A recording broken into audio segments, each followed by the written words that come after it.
안녕하세요. 마음을 어루만지는 옛이야기 채널 고은야담입니다. 이곳은 오래된 전설과 숨겨진 인연, 그리고 사람의 마음을 그리는 이야기가 피어나는 곳입니다. 오늘도 한 편의 고운 이야기로 여러분의 마음에 잔잔한 파문을 일으켜드리겠습니다. 이야기에 앞서 구독과 좋아요는 고은야담이 더 많은 이야기를 들려드릴 수 있도록 큰 힘이 됩니다. 작은 응원 잊지 말고 꼭 눌러주세요. 나직이 흐르는 물소리, 상쾌한 아침 공기가 가득한 조선의 한 마을. 이곳은 한양에서 멀지 않아 상업이 발달하고 사람들의 왕래가 잦았죠. 활기 넘치는 저작거리에는 갓짠 기름 냄새와 갖가지 물건을 파는 이들의 흥정 소리가 뒤섞여 정겹게 울려 퍼졌고요. 이곳에 여느 부잣집과 다를 바 없이 넉넉한 살림을 꾸려가는 집이 있었으니 바로 석주도령의 집안이었습니다. 석주도령은 20살이었어요. 훤칠한 키에 선한 눈매, 거기에 성실하고 따뜻한 성품까지 지녔으니 마을에서는 1등 신랑감으로 통했죠.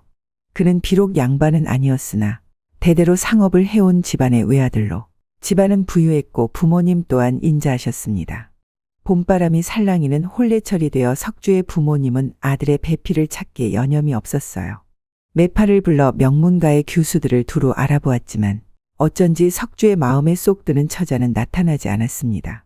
석주는 그저 부모님의 뜻에 따를 뿐이었지만 마음 한구석에는 왠지 모를 공허함이 자리하고 있었죠.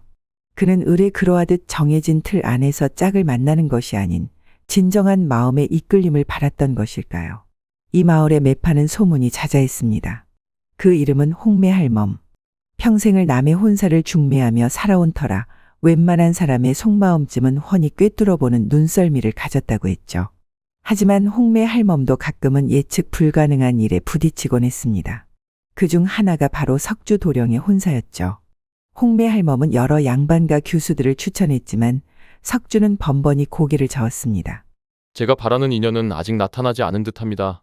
할머니. 그의 말에 홍매할멈은 고개를 갸웃했습니다. 저리 좋은 조건을 가진 총각이 어찌 이리도 까다로울꼬. 어느 화창한 봄날 석주의 집 대문 앞에 한 젊은 여인이 나타났어요.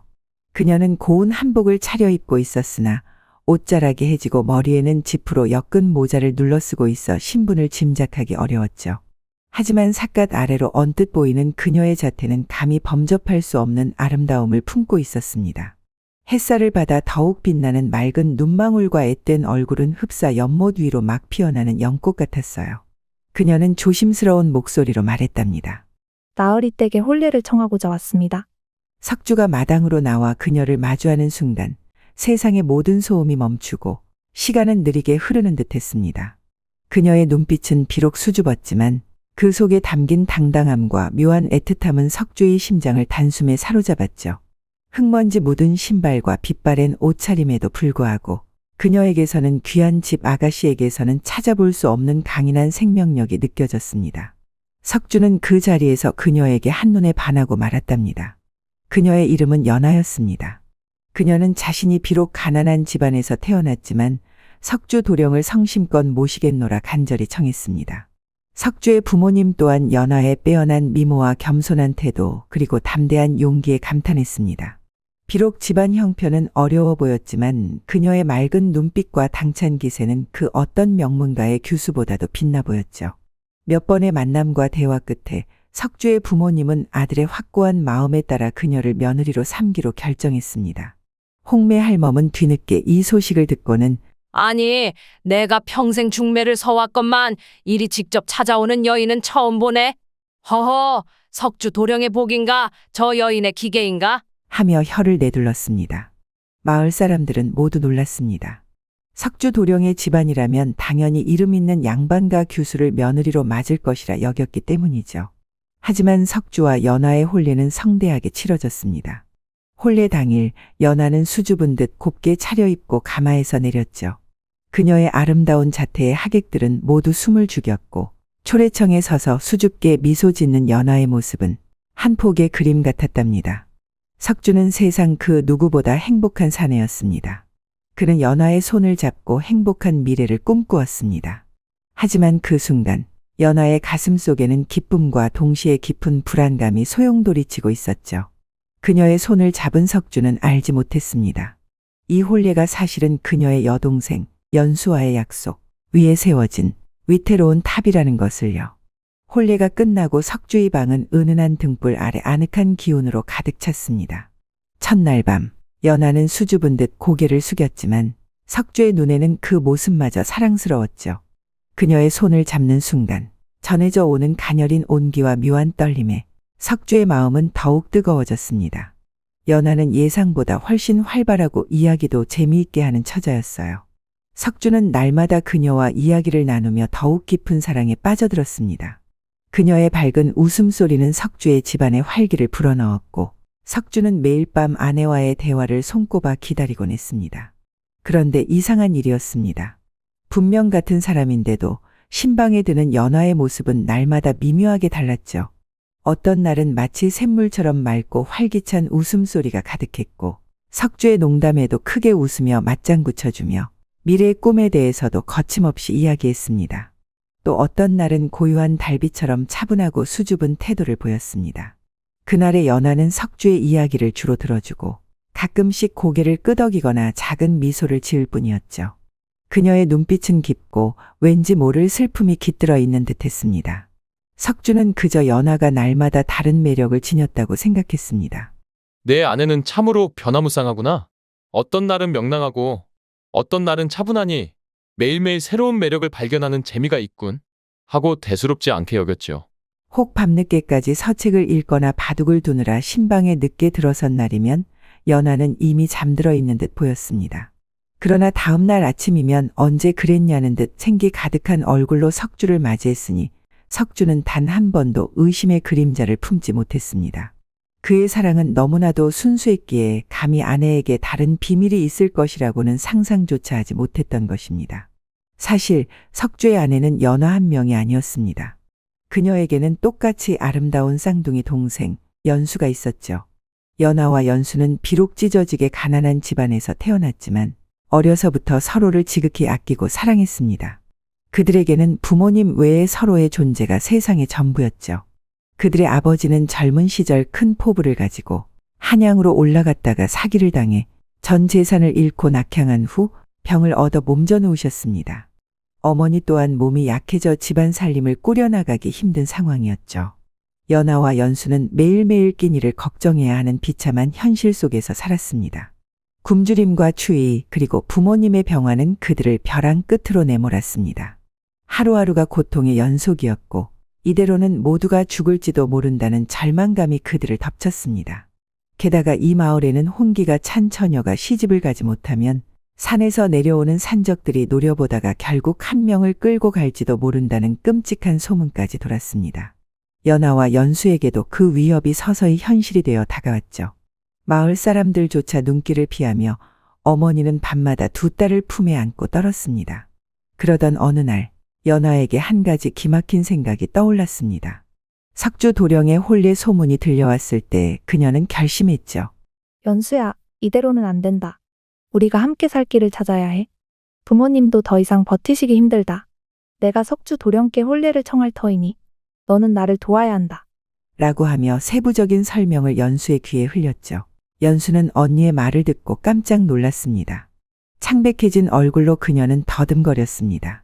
언니, 그게 무슨 말이야? 어떻게 한 남편을 둘이서? 그녀의 목소리는 떨렸지만 연하의 눈빛은 단호했습니다. 언니의 눈 속에는 두려움보다는 자신과 가족을 살려야 한다는 강한 의지가 불타고 있었습니다. 우리가 살려면 그리고 부모님을 돌보려면 이 방법밖에는 없다. 나는 도령께 직접 혼례를 청할 것이다. 그분이라면 분명 나의 진심을 알아주실 게야. 내가 활발하고 밝은 성격이니 낮에는 내가 도령의 아내로 있을 것이고 너는 내성적이고 수줍으니 밤에는 서로 번갈아 들어가자. 도령께서는 우리가 쌍둥이임을 알지 못할 터이니 결코 눈치채지 못할 것이다. 우리는 이 비밀을 철저히 지켜야만 해. 약조해다오. 연수는 언니의 말을 듣고 한참을 망설였습니다. 자신이 사랑하는 언니와 한 남편을 공유해야 한다는 사실이 고통스러웠고 혹여 이 비밀이 탄로라도 나면 어떤 일이 벌어질지 두려웠습니다. 온몸에 피가 차갑게 식는 듯한 충격이었지만 언니의 결심과 자신들의 처지를 생각하니 더 이상 망설일 수 없었습니다. 가족을 살리고자 하는 언니의 처절한 마음을 외면할 수 없었던 것이죠. 결국 연수는 눈물을 머금고 언니의 뜻을 따르기로 했습니다. 그들은 밤마다 조심스럽게 옷을 바꿔 입었고 연아가 신방에서 나오면 연수가 조용히 그 자리를 채웠습니다. 석주는 밤마다 다른 매력을 지닌 아내를 만났지만 단 한 번도 그들이 다른 사람이라고는 상상조차 못했습니다. 그의 행복한 얼굴을 볼 때마다 두 자매의 가슴 속에는 죄책감과 함께 알 수 없는 애정이 싹트고 있었습니다. 이 무렵 마을에는 또 다른 소문이 돌았습니다. 바로 박첨지댁의 이야기였죠. 박첨지는 재산께나 있는 인색한 노인이었는데 아들을 셋이나 두었음에도 불구하고 자식 복이 없다는 소리를 듣곤 했습니다. 큰아들은 노름에 빠져 가산을 탕진하고 둘째 아들은 유랑하며 소식이 끊겼으며 셋째 아들은 늘 병약하여 골골 앓았기 때문입니다. 박첨지는 매일같이 이놈의 자식복은 왜 이리 없는고? 한탄하며 마을 사람들에게 한탄을 늘어놓았습니다. 그의 이야기는 두 자매의 삶과는 정반대의 비극을 보여주며 가족의 진정한 의미가 무엇인지 다시 한번 생각하게 했습니다. 시간은 물 흐르듯 흘렀습니다. 석주와 두 자매는 겉으로는 더없이 행복한 부부의 모습을 유지했습니다. 석주의 집안은 며느리 연화의 밝고 살뜰한 성품에 더욱 화목해졌고 매일 아침 안방에는 부모님의 웃음소리가 끊이지 않았습니다. 석주는 그런 집안의 평화로운 모습에 더욱 만족하며 연화를 향한 사랑을 키워갔습니다. 마을 사람들도 석주 부부를 칭찬하기 바빴죠. 석주 도령 복도 많지. 어쩌면 저리 어진 며느리를 얻었을꼬. 하는 덕담이 오가는 것이 다반사였습니다. 이 즈음 마을의 젊은 부인들 사이에서는 김씨 부인의 이야기가 회자되곤 했습니다. 김씨 부인은 이웃 마을에서 시집 온 지 얼마 되지 않은 새댁이었는데 시어머니와의 불화로 매일같이 눈물을 흘렸다고 합니다. 시어머니는 며느리의 작은 실수도 용납하지 않고 혹독하게 질책했으며 며느리의 친정을 욕하기 일쑤였죠. 연아와 연수는 자신들의 비밀이 들통날까봐 두려워하면서도 김씨 부인의 이야기를 들을 때마다 자신들의 시부모님께 더욱 감사한 마음을 가지곤 했습니다. 그들의 시부모님은 비록 비밀을 모르셨지만 늘 따뜻하고 너그러운 분들이셨으니까요. 하지만 세상에 영원한 비밀은 없는 법입니다. 어느 날부터인가 두 자매의 몸에 조금씩 변화가 찾아왔습니다. 연아와 연수 두 사람 모두 동시에 잉태를 한 것이었습니다. 처음에는 기쁨과 동시에 깊은 불안감이 엄습했습니다. 자신들의 비밀이 탈로 날까봐 두려웠지만 뱃속에서 자라나는 새 생명에 대한 경외감과 애틋함은 그 어떤 두려움보다도 컸죠. 그들은 서로를 부둥켜 안고 울며 기쁨과 불안을 동시에 나누었습니다. 언니, 우리 어떻게 해야 해? 아이들이 태어나면 이 비밀을 어떻게 지키지? 연수의 불안한 목소리에 연아는 그저 조용히 동생의 등을 다독였습니다. 문제는 뱃속의 아이들이 자라나면서부터였습니다. 연아는 입덧이 심하고 몸이 무거워지면서 활발했던 성격이 조금씩 차분해졌습니다. 평소처럼 마당을 뛰어다니거나 큰 소리로 웃는 일이 줄었고 가끔씩은 깊은 생각에 잠긴 듯 먼 산을 응시하곤 했죠. 반면 연수는 입덧은 덜했지만 평소 내성적이었던 성격과 달리 아이를 위해 더 많은 것을 해주고 싶어하는 적극적인 모습을 보이기 시작했습니다. 밤늦도록 바느질을 하거나 아이에게 들려줄 자장가를 나직이 흥얼거리기도 했습니다. 그녀들은 자신들의 행동을 최대한 조심하고 서로의 모습을 흉내내려고 애썼지만 본능적인 신체의 변화와 감정의 흐름은 막을 수 없었습니다. 그것은 신체뿐 아니라 마음까지도 변화시키는 강력한 힘을 가지고 있었으니까요. 며느리를 지켜보던 석주의 어머니는 미묘한 변화를 감지했습니다. 석주의 어머니는 워낙 살림에 능하고 눈썰미가 좋은 분이었기에 며느리의 사소한 변화도 놓치지 않았죠. 얘야, 어쩐지 너의 태도가 날마다 바뀌는 것 같구나. 어떤 날은 기운이 없어 보이고 어떤 날은 또 평소와 다름없이 활기차니 임신 때문이냐? 연아는 당황하여 애써 웃으며 대답했습니다. 네, 어머님. 임신 때문인지 몸이 제 마음 같지 않아요. 송구합니다. 그녀는 식은땀을 흘리며 최대한 침착하게 보이려 애썼지만 어머니의 눈은 날카로웠습니다. 어머님의 의심은 점차 커져갔습니다. 어느 날 어머님은 우연히 며느리의 옷고름이 풀린 것을 보았는데 평소 며느리가 즐겨 입던 저고리가 아니었습니다. 그녀는 이상한 낌새를 느끼고 며느리의 방을 몰래 살펴보니 같은 저고리가 2벌씩이나 옷장에 걸려 있는 것을 발견했습니다. 그리고 며느리가 즐겨 쓰는 머리 장신구 또한 두 개가 서랍 속에 고이 놓여 있는 것을 보았죠. 더욱이 어머님은 며느리가 방에 들어선 후 잠시 뒤에 방문이 열리고 어떤 여인이 물을 마시러 나왔다가 다시 들어가는 것을 본 적이 있었습니다. 그 여인은 분명 며느리의 모습이었지만 어딘가 분위기가 달랐죠. 마치 그림자가 흔들리는 듯한 착각마저 들었습니다. 어머님의 머릿속에는 섬뜩한 생각이 스쳐 지나갔습니다. 설마 내 며느리가 두 명은 아니겠지? 이때 마을에는 맹인 점쟁이가 찾아왔습니다.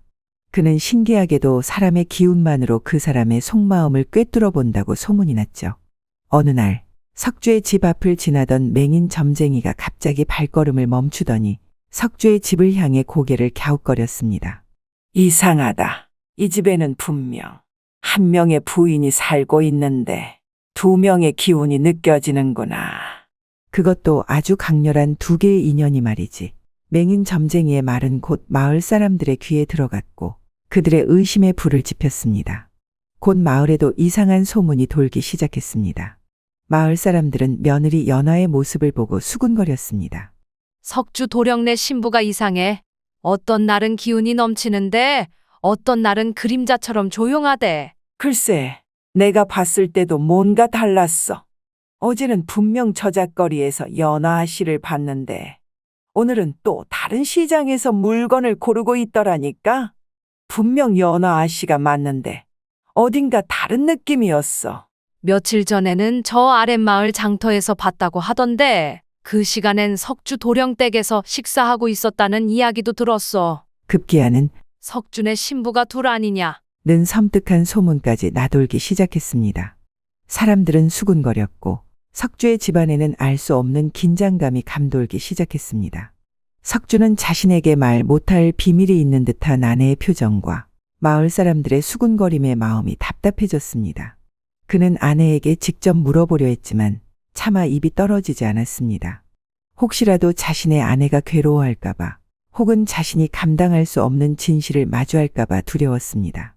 이대로 가다가는 비밀이 모두 드러나고 두 자매에게 큰 화가 미칠 것이 분명했습니다. 위기는 점점 더 고조되었고 석주의 마음속에도 설명할 수 없는 불안감이 그림자처럼 드리워졌습니다. 마을에 퍼진 소문은 걷잡을 수 없이 커져 결국 고을의 사또의 귀에까지 들어가고 말았습니다. 사또는 마을의 질서를 유지하고 백성들의 삶을 다스리는 중요한 인물이었기에 이 기묘한 소문을 그냥 지나칠 수 없었습니다. 그는 즉시 이 사건을 조사하기 시작했습니다. 며칠 후 석주의 집에는 포졸들이 들이닥쳤고 석주와 그의 부모님 그리고 연하는 사또가 앉아있는 연하가 지내는 처소로 끌려갔습니다. 사또는 엄숙한 표정으로 석주와 연하를 번갈아 보았습니다. 석주 도령 그리고 연하 부인. 마을에 떠도는 소문이 심상치 않소. 한 부인이 둘이라는 이야기가 공공연히 나돌고 있소. 이 소문이 사실이오. 연하는 바들바들 떨며 아무 말도 하지 못했습니다. 그녀의 얼굴은 새하얗게 질려 있었고 옆에 있던 석주의 부모님 또한 당혹감을 감추지 못했습니다. 석주는 숨을 고르고 사또에게 아뢰었습니다. 사또 나으리, 이는 필시 헛소문이옵니다. 제 아내는 연하 한 사람뿐이옵니다. 하지만 사또는 이미 여러 증거를 확보한 상태였습니다. 그는 맹인 점쟁이의 증언과 마을 사람들의 목격담, 그리고 석주 어머니의 미묘한 의심까지 모두 알고 있었죠. 허튼 소리 마라. 내가 직접 들으니 너의 부인은 낮과 밤의 모습이 다르다고 하며 동시에 두 곳에서 목격되었다는 증언까지 있어. 어찌된 연유인지 숨김없이 고하라. 사또의 준엄한 목소리의 연하는 더 이상 버틸 수 없었습니다. 그녀는 그 자리에 무릎을 꿇고 통곡하며 모든 것을 고백했습니다. 사또 나으리, 송구하옵니다. 죽을 죄를 지었습니다. 저는 연하입니다. 그리고 이 아이는 제 쌍둥이 동생, 연수입니다. 그 순간 옆방에 숨어있던 연수가 연하의 고백을 듣고 뛰쳐나왔습니다. 너무나도 똑같은 두 얼굴이 사또 앞에 나타나자 사또와 아전들은 모두 경악을 금치 못했습니다. 두 자매는 바닥에 무릎을 꿇고 눈물을 흘리며 자신들의 이야기를 시작했습니다. 연하가 먼저 떨리는 목소리로 입을 열었습니다. 나으리 송구합니다. 죽을 죄를 지었습니다. 저희는 찢어지는 가난 속에서 살았습니다. 병든 부모님은 돌아가실 지경이었고 끼니를 잇는 것조차 힘들었습니다.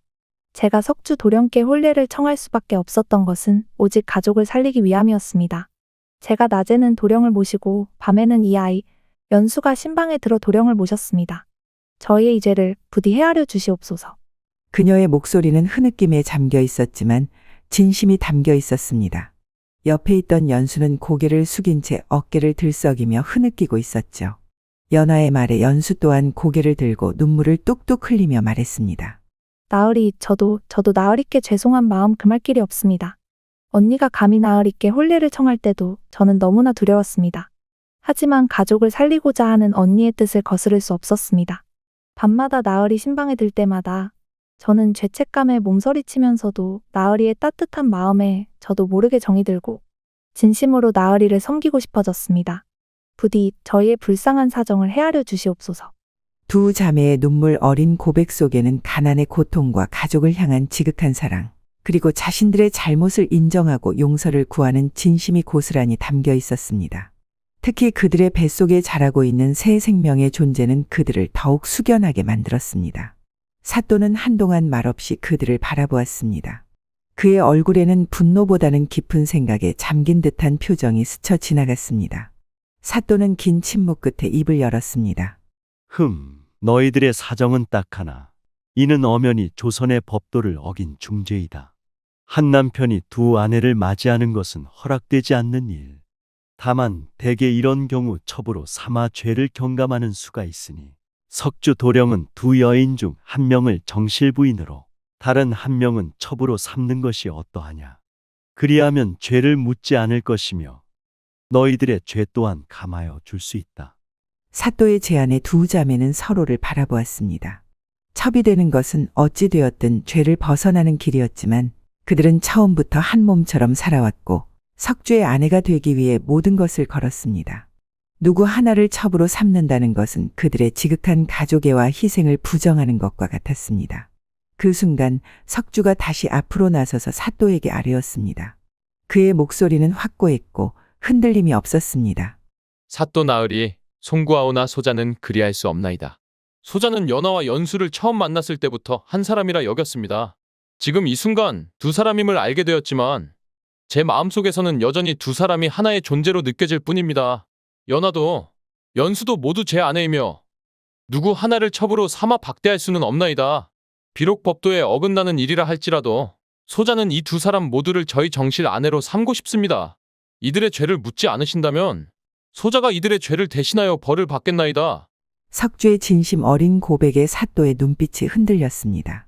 그는 석주의 확고한 의지와 두 자매를 향한 깊은 사랑을 느꼈습니다. 사또는 깊은 생각에 잠겼습니다. 조선의 법도는 엄격했으나 때로는 그 법도 위에 인간의 도리가 존재하는 법. 그는 문득 오래전부터 전해 내려오는 기이한 이야기가 떠올랐습니다. 석주 도령의 뜻이 이리도 깊을 줄이야. 사실 내가 어린 시절 할아버지께 들은 이야기가 하나 있네. 아주 먼 옛날 이 고을에서 비슷한 일이 있었다고 하더구나. 쌍둥이 자매가 한 남자를 섬기게 된 기구한 사연이었지. 그때 그 고을의 현명한 사또가 그들의 진심을 헤아려 법도를 뛰어넘는 결정을 내렸다는 이야기가 전해져 온다네. 그 사또는 인정이 법도에 우선한다고 하며 그 두 여인을 모두 아내로 인정하였다지. 그 이야기는 후세에 큰 교훈이 되었다고 들었네. 나 또한 오늘 너희들을 보니 그 이야기의 진정성을 믿게 되는구나. 너희들의 지극한 사랑과 가족을 향한 희생은 엄격한 법도만으로 재단할 수 없는 것이로구나. 결국 사또는 결단을 내렸습니다. 그의 얼굴에는 현명한 미소가 떠올랐습니다. 석주 도령, 너의 진심과 두 여인의 애틋한 사정을 헤아려 그리고 옛 선연의 현명한 결단에 따라 나는 너희들의 죄를 묻지 않겠다. 그리고 특별히 너의 청을 받아들여 연하와 연수, 이 두 사람을 모두 너의 정실 아내로 인정하겠다. 허나 세상에 이목이 있으니 이 일은 너희 집안과 이 마을에서만 너그러이 받아들일 수 있도록 하겠다. 또한 너는 이 두 아내에게 한 점 부끄럼 없이 공평하게 사랑을 베풀고 자식들을 바르게 길러야 할 것이다. 만일 이들을 박대하거나 이 일로 인해 마을에 혼란을 일으킨다면 그땐 엄히 책임을 물을 것이다. 명심하도록 하라. 석주는 감격하여 사또에게 큰 절을 올렸습니다. 두 자매 또한 눈물을 흘리며 사또의 은혜에 감사했습니다. 사또의 현명한 판결은 법도를 넘어선 인간적인 사랑과 이해를 보여주는 것이었습니다. 사또는 마을 사람들을 모두 모아놓고 이 사실을 공식적으로 알렸습니다. 넓은 마당에는 마을 사람들이 빼곡히 들어섰고 웅성거림이 가득했습니다.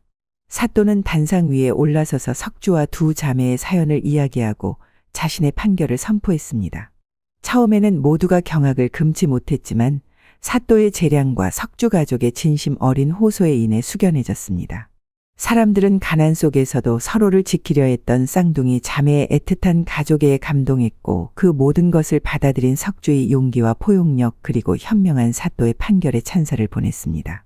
대단하다. 석주 도령의 마음이 바다와 같구나. 가엾은 처자들이었어. 얼마나 힘들었을꼬. 진정 현명한 사또 나으리이시다. 법도 위에 인정이 있음을 보여주셨으니 그래, 사람 사는 세상에 어찌 정해진 도리만 있겠는가? 진심이 통하면 되는 것이지. 마을의 분위기는 점차 연민과 이해로 바뀌어 갔습니다. 일부는 여전히 수군거렸지만 대다수는 석주와 두 자매의 새로운 가족을 축복했습니다. 홍매 할멈은 고개를 끄덕이며 연신 눈물을 훔쳤습니다. 내 평생 중매를 서며 이렇게 기적 같은 사랑은 처음 본다네. 진정 하늘이 내린 인연이로세. 박첨지 또한 이 소식을 듣고는 남의 집이래 웬 호들갑들인가. 하지만 저리 가난한 처자들이 저리도 당당하고 사또까지 인정을 해주다니 내 아들 녀석들은 무엇을 하고 있단 말인가. 하며 씁쓸한 표정을 지었다고 합니다. 김씨 부인 또한 이 이야기를 듣고는 큰 위로를 받았습니다. 비밀을 밝히고 용서받는 것도 일이 아름다울 수 있구나. 그녀는 시어머니와의 관계를 다시 한번 생각해 보게 되었습니다. 곧 마을에는 연하와 연수의 아름다운 희생과 석주의 넓은 사랑이 담긴 이야기가 퍼져나갔습니다. 모두의 축복 속에서 두 자매는 석주의 정식 아내가 되었습니다. 비록 조선의 법도에는 어긋나는 일이었지만 사또의 해안과 석주의 집안 그리고 마을 사람들의 이해와 사랑 속에 그들은 새로운 가족의 형태를 만들어 나갔습니다. 석주의 집안은 더 이상 비밀의 그림자가 드리운 집이 아니었습니다. 오히려 그 비밀이 밝혀짐으로써 더욱 견고하고 진실한 사랑으로 가득 찬 곳이 되었죠. 석주는 두 아내에게 한결같은 사랑과 존중을 보여주었고 연하와 연수 또한 서로를 의지하며 남편과 시부모님을 지극정성으로 모셨습니다. 얼마 후 연하는 건강한 아들을 낳았고 연수는 예쁜 딸을 낳았습니다. 아이들은 무럭무럭 자라났고 석주의 집안은 늘 웃음소리가 끊이지 않는 대가족으로 변모했습니다. 연하와 연수는 서로를 의지하며 아이들을 함께 키웠고 석주는 두 아내와 자식들에게 한없는 사랑을 베풀었습니다. 그들은 더 이상 비밀에 갇혀 두려워하지 않았습니다. 오히려 그들의 특별한 인연과 사랑을 당당하게 드러내며 살아갔습니다. 그들의 이야기는 훗날 두 송이 연꽃 이야기로 불리며 석주의 집안 대대로 전해져 내려왔습니다. 가난이라는 혹독한 현실 속에서 피어난 가족에는 때로는 상식을 뛰어넘는 선택을 하게 만들었지만 결국 용서와 포용이라는 이름 아래 더욱 깊은 사랑을 일궈냈습니다. 석주와 연하, 연수는 서로를 통해 진정한 사랑의 의미와 인간적인 성장을 경험했고 사또와 마을 공동체 또한 이들의 이야기를 통해 진정한 사랑과 이해의 의미를 되새기게 되었죠. 이 이야기와 같이 진실과 사랑은 어떤 비밀도 감싸줄 수 있으며 때로는 법과 규범을 넘어선 인간적인 선택이 더 큰 울림을 줄 수 있다는 메시지를 세상에 전하며 오래오래 사람들의 입에서 입으로 전해졌답니다. 훗날 이 마을은 두 송이 연꽃 마을이라 불리며 사랑과 포용의 상징이 되었다는 이야기도 전해집니다. 오늘 들려드린 조선시대 쌍둥이 신부 이야기 어떠셨나요? 이 이야기가 마음에 드셨다면 좋아요와 구독 부탁드립니다. 다음에도 더 흥미로운 이야기로 찾아올게요.